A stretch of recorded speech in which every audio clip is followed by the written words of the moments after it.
नमस्कार, मैं हूं आपके साथ मयंक। तो देखिए, बिहार चुनाव को लेकर इस वक्त की बड़ी खबर, तेजस्वी यादव होंगे महागठबंधन के तरफ से सीएम फेस का चेहरा।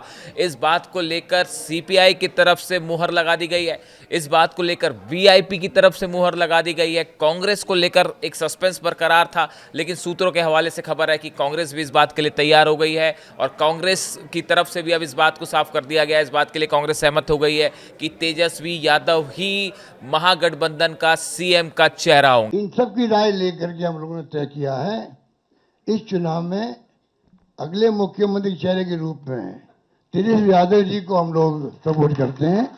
कई बार ये सवाल उठाए जा रहे थे और हमसे ज़्यादा आप ही लोगों को ज़्यादा इंतज़ार था कि महागठबंधन का सीएम का चेहरा कौन होगा। जितना बेताब आप लोग थे उतना हम नहीं थे। जितना इंतज़ार आप लोगों को था उतना हम लोगों को नहीं था।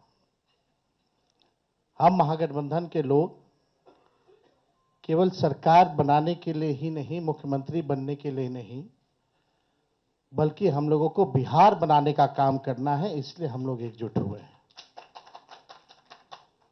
और हम आदरणीय लालू जी का, राबड़ी देवी जी का, मैडम सोनिया गांधी जी का, राहुल गांधी जी का, खरगे साहब जी का, प्रियंका गांधी जी का, दीपांकर जी का, मुकेश साहनी जी का, डी राजा साहब जी का, आईपी गुप्ता जी का, बेबी साहब जी का, नरेश जी, ललन जी का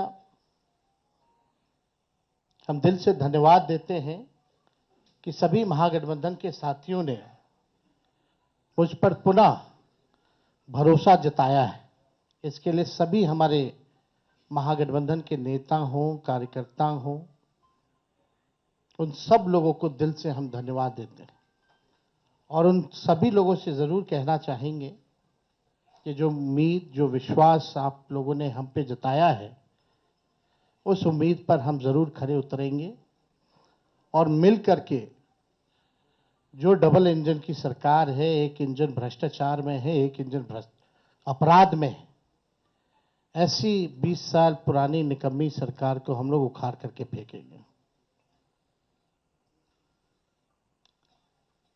ठीक कहा अशोक गहलोत जी ने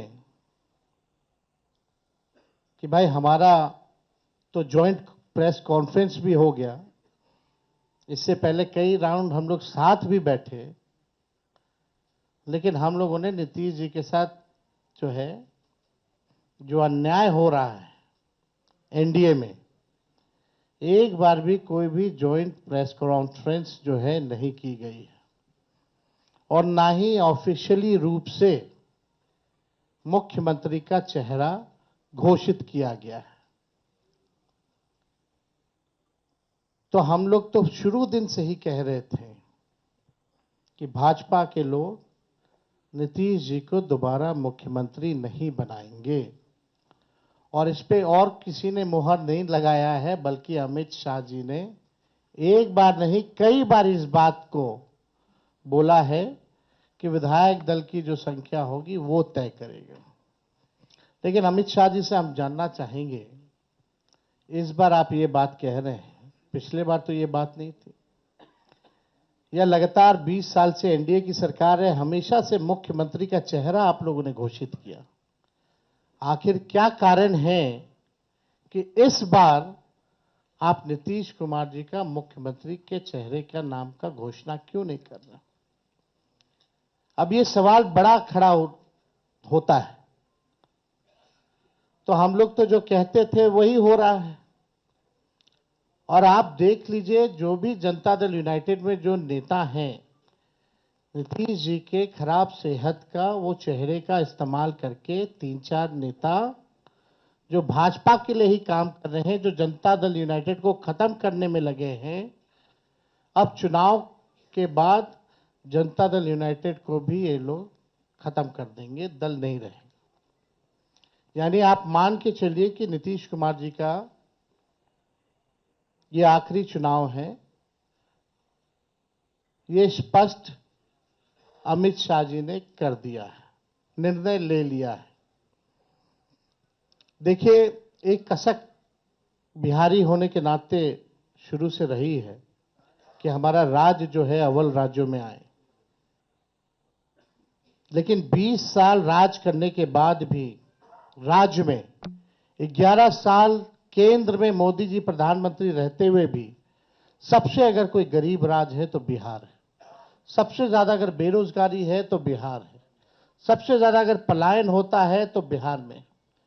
महंगाई है, कारखाने नहीं है, यहां उद्योग नहीं है, धंधे नहीं है, पढ़ाई, दवाई, कमाई, सिंचाई की व्यवस्था नहीं है, फूड प्रोसेसिंग यूनिट्स नहीं है, आईटी हब नहीं है, SEZ नहीं है, आईटी पार्क की व्यवस्था नहीं है, एग्रो बेस्ड इंडस्ट्री नहीं है बिहार में।